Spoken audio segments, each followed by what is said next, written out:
আপনার বিপদ আপদ কাটবে কি করে? আপনি তো ওর বেতন ঠিক মতোই দেন না। বেতন দিনে মানে ভাই বুঝলাম না। দাঁড়ান ভাই, আর ওর সাথে যে ব্যবহারটা আপনি করলেন। তুমি চুপ করে থাকো, তোমার হয়তো কথা বলা লাগবে না। কাজে ফাঁকি দিয়ে এত কথা কিসির? এই ঠিক মতো কাজ কর। এই কোনা বেকার আছে কি জন্য? ওই পাশে গিয়ে ধর, কাজ না করলে ধাক্কা দিয়ে বের করে দিবানে। ভাই সবই তো শুনলেন, আপনি আপনার এই কর্মচারীর সাথে খারাপ ব্যবহার করা ছাড়িয়ে দেন, আর ওর বেতনটা ঠিকঠাক মতো দিয়ে দেন। ভাই ওর মার শাড়িটা ছিঁড়ে গেছে, সামনে ঈদ, শাড়ি কেনার জন্যই তো টাকাটা আপনার কাছে চাইলো। আপনি কিছু টাকা ওর কাছে দিতে পারতেন, এরকম খারাপ ব্যবহার না করলেও পারতেন। ভাই আপনি এই কাজটা মোটেও ঠিক করেননি। হয়তো বা এরকমও হতে পারে আপনার কর্মচারীর সাথে খারাপ ব্যবহার করার জন্যই আল্লাহ আপনার এভাবে বিপদ আপদ দিচ্ছে।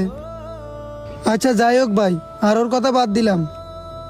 ভাই আপনার একটা কথা বলি ভাই, কর্মচারীর সাথে এরকম ব্যবহার করতে হয় না ভাই। ভাই 2 দিন সময় চেয়েছেন, 2 দিনের মধ্যে আমার খাটটা আমার বাসায় পৌঁছাই দেবেন। আমি বাড়ি চলে গেলাম। আচ্ছা ভাই, আমি পাঠা দিবানে। কি যে করবো। দাঁড়ান ভাই, ভিডিওটি